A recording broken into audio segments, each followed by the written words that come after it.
Hey everyone, Rascal here, and welcome to another Rascal Reviews. This month I wanted to cover one of my favorite movies, not just by Warner Brothers, but by Roald Dahl stories, titled Fantastic Mr. Fox. Now, I've actually seen this movie quite a few times, but I never read the original story. And a couple years ago, I actually had the opportunity to read it at my local library, since they had a collection of Roald Dahl's books on the shelves, and I picked up quite a bunch of them and got to read just about all of his books in his library. And for this film, people were quite surprised it took this long to actually have a Fantastic Mr. Fox adaptation. They have done adaptations of just about every book Roald Dahl has made up to this point, but not this one. So they decided to make it an animated feature because a lot of the Roald Dahl movies have been set in live action with maybe some CGI effects. So this would be possibly the first animated Roald Dahl movie. And it really stands out now because now Netflix has gotten the film rights to the Roald Dahl stories to adapt them into films. And they've already announced they're going to do an animated Charlie and the Chocolate Factory movie, an Oompa Loompa prequel. There's already a live action Wonka backstory movie coming, which I don't understand why. There was never one in the beginning. We're just going to make something up. And they also announced they're going to do pretty much remaking all of his stories and bringing them to film.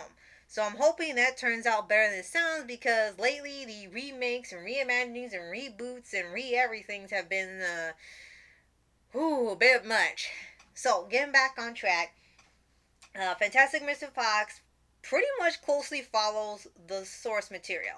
And in this one, it's about a fox just named Mr. Fox and his family as they start a new life in the countryside.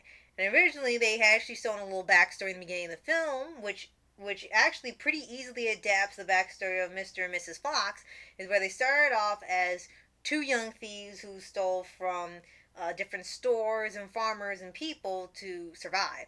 And then once they started to have children, Mr. Fox decided that he was going to give up the thieving and move to the countryside where they could raise the kids and have a normal job and family. Now, this almost sounds like it's humans, but that's just because they have a lot of human attributes to them. And they do have humans in this movie.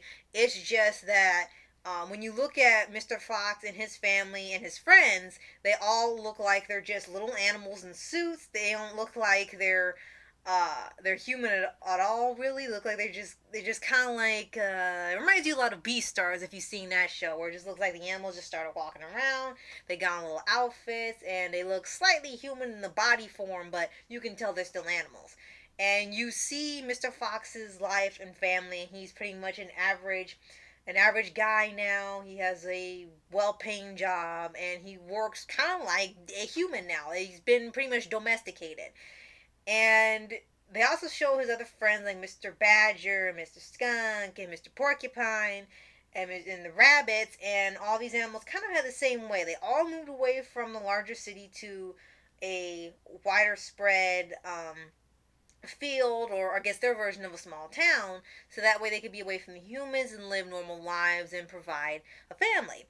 And this one is treated as a Thanksgiving film because one, it kind of premiered in November already, and two, because of the theme of family and togetherness and working together, it's considered a Thanksgiving-esque movie. Plus, they even have a couple really large dinners within the film, and they say like toast and gratitude speeches throughout the film. So it's kind of considered a Thanksgiving-esque film, not necessarily taking place on the day, but they feel like it has enough of the core elements of the holiday to match for the month.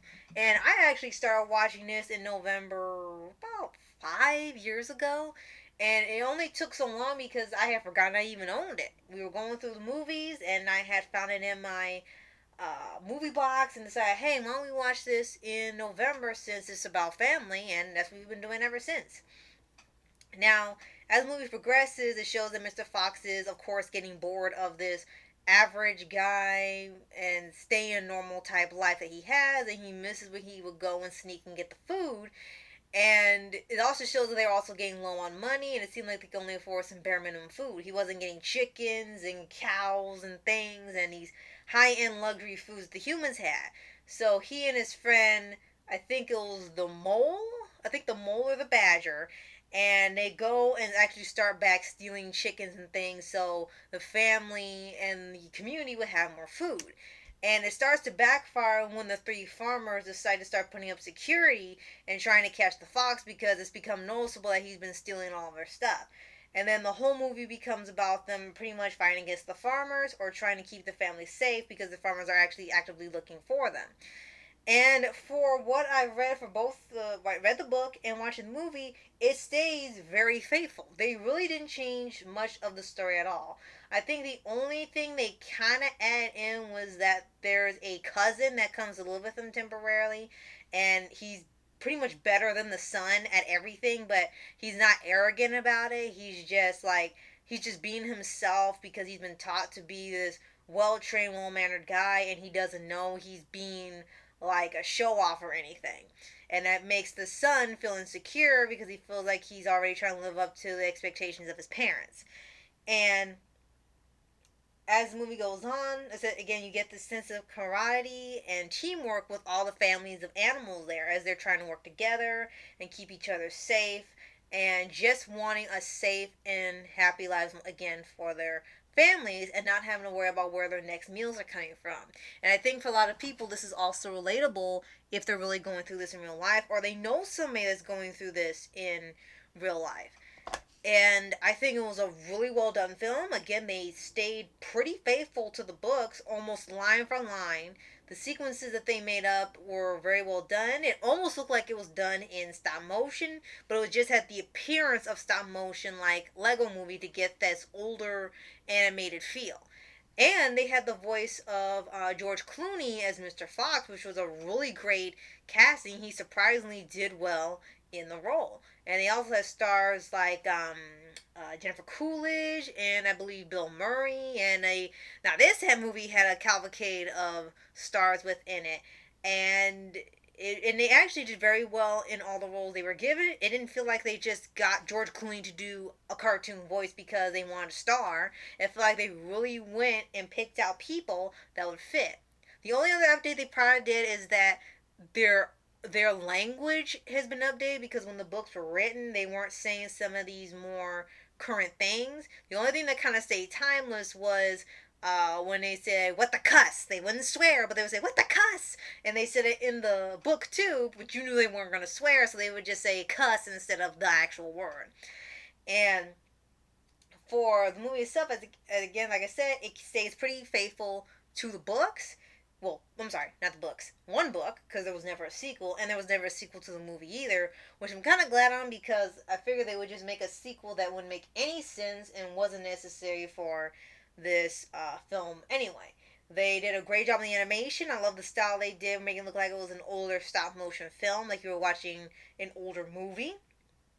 Um, the voice cast was very well picked. The story was engaging. It was just as fun as the books. It really taught some lessons about honesty and gratitude and teamwork.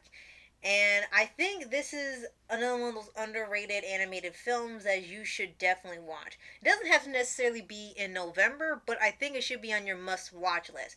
Whether it be for November, an animated bucket list if you want to go there, or it's just a Roald Dahl movie or George Clooney movie, or just someone's like, hey, this actually looks interesting. I read the book, I want to watch the movie. You won't be disappointed because it's a really fun, really engaging, and just all around great film. I definitely recommend it to you.